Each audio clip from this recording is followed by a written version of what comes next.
My name's Kevin, and welcome to day 3 of Let's Play Bar Chords Together. Today, we're going to check out 2 minor bar chord shapes. So maybe you've come across the chord B minor in the past and you've been afraid to play it. Today we're going to check it out and we're going to use it in multiple chord progressions so you have a chance to practice it. So get yourself tuned up and let's get to it.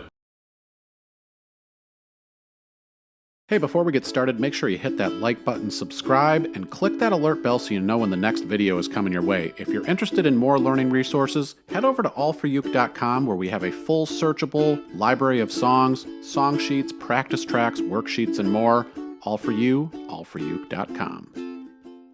All right, so let's check out our minor shapes here. We're going to start with a B minor shape because I feel like this is a very common one that you're going to come across in songs, so it's a very useful shape to know. So I will start by showing you the A minor shape because that's where this bar chord actually comes from. And again, we want to talk about shapes when we're talking about bar chords because they move around. So we start off with an A minor chord, and I'm just playing this here on the 2nd fret with my ring finger. And that is just on the G string. So to make this into the B minor shape, I'm going to move over 2 frets. My ring finger will be on the 4th fret, and then my index finger is going to bar the entire 2nd fret here. So the reason that I do that, for one, is once I have the entire bar down there, I can move to all of my other bar chord shapes without having to move my index finger. So that's less movement. It's kind of easier to start navigating around the fretboard. So when I play that, I also have the advantage that if I'm not able to get all of these notes to ring out nice and clear, I can take my middle finger and actually compress that on top of my index finger as well, so that I have more pressure on the strings. So that's an option. You might not need to do that, but if you do, the option is there. So here is the B minor shape. So we have a full bar on the 2nd, ring finger on the 4th fret of the G string. So it looks like this. Now the 2nd shape that I'm going to show you comes from the D minor chord. So the D minor chord we play down here in the 1st position. So I'm also, again here, I'm freeing up my index finger, so I'm playing the D minor chord with ring, pinky, and middle finger here. And I'm going to take this, and I'm going to move it over 2 frets, so that now my ring finger's on the 4th fret G string, pinky's on the C string of the 4th fret, middle finger's on the 3rd fret of the E string, and then I place the bar across the 2nd fret. So you've probably seen this E minor chord before. Well, this is just the bar chord version of that E minor chord. So this is really cool. Now, going back to talking about kind of barring the entire fret here, well, if you look at this chord, we already have our ring finger down in the place where we play B minor, so it's pretty easy now to switch between those 2 chords with just keeping our finger down here on the 2nd fret. So we have our E minor chord here, and if we pull our middle and pinky off and just leave our ring finger down, we have a B minor chord.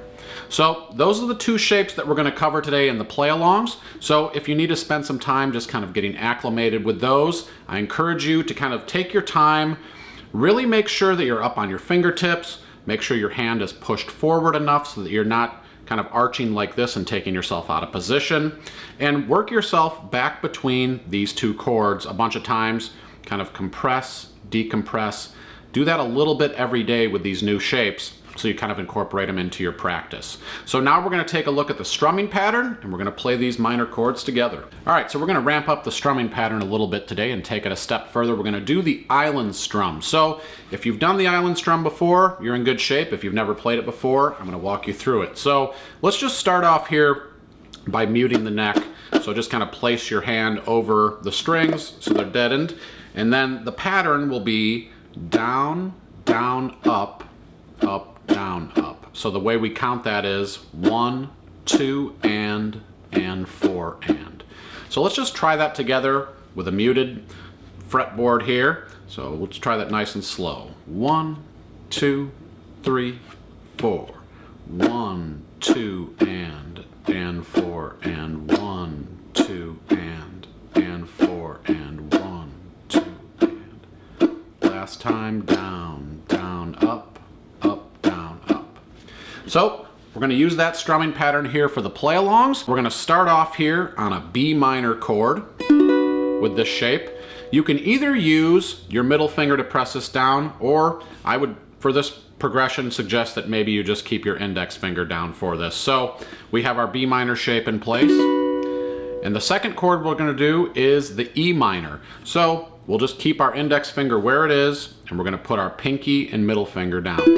So a little tip here, when you're moving between these two chords, you don't have to take your middle finger and pinky finger off like this when you switch. You can keep them rounded, and you always want to keep your hand kind of in this rounded shape where your fingers are close to the strings and close to the fretboard, because then it's easier to get to the chords, especially when you're playing bar chords. You really don't want to have extra movement. So I'm keeping my fingers nice and close here, and we're just going to go back and forth strumming the pattern 2 times a piece per chord.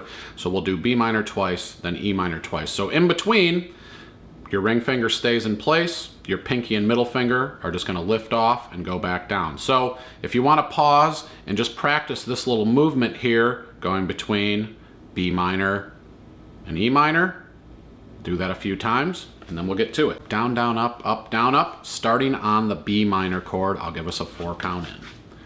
1, 2, 3, 4. 1, 2, and 4, and 1, 2, and 4, and 1, 2,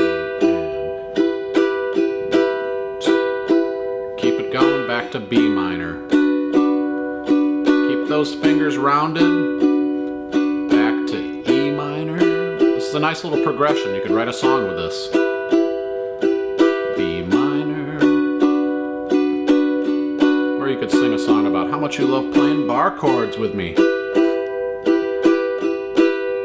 do this a couple more times. Make sure all these notes are ringing out. Keep smiling. We're playing the uke together. It's nice and toasty in the room today. Last time. And E minor.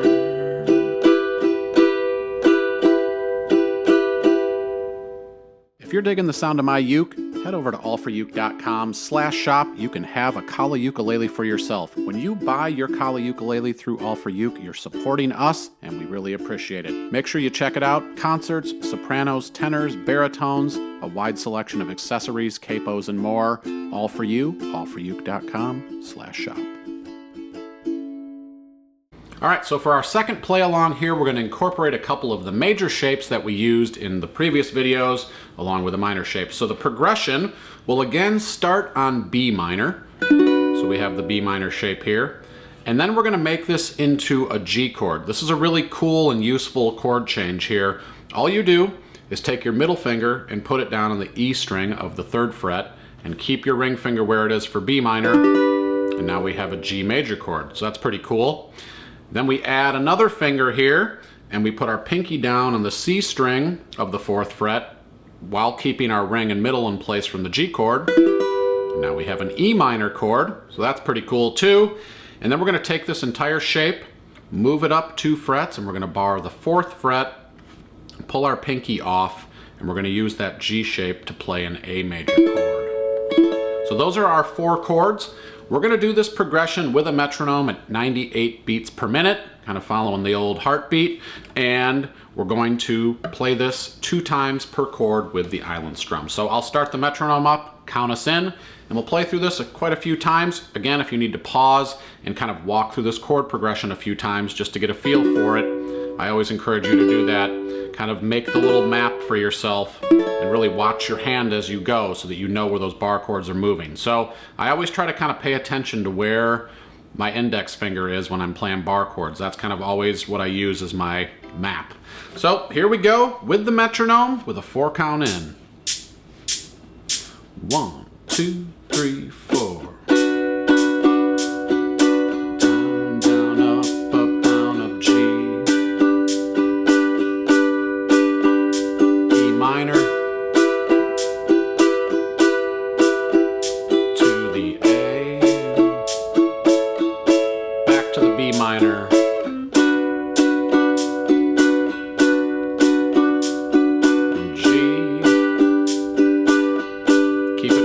Sounds like Mr. Jones by Counting Crows. You guys ever played that song before?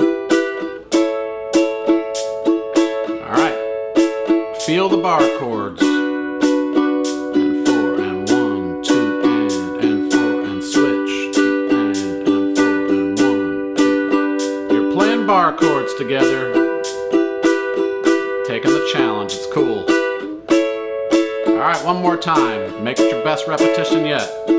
B minor, and 4 and 2, to the G. Fight through those hand cramps, you can do it. Here we go, last time. Up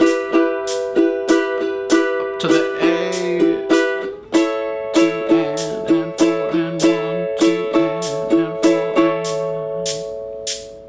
Well, thanks so much for joining me for day 3. I hope you enjoyed learning the minor shapes with the bar chords.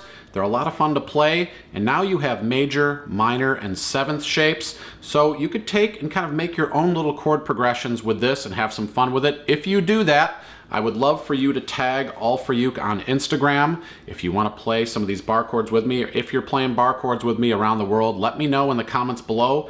Let me know some of your favorite progressions and your favorite bar chords so far. Maybe your least favorite bar chords are the ones that are challenging you the most. My name's Kevin. Thanks so much for watching. I'll see you back here for day 4. Let's get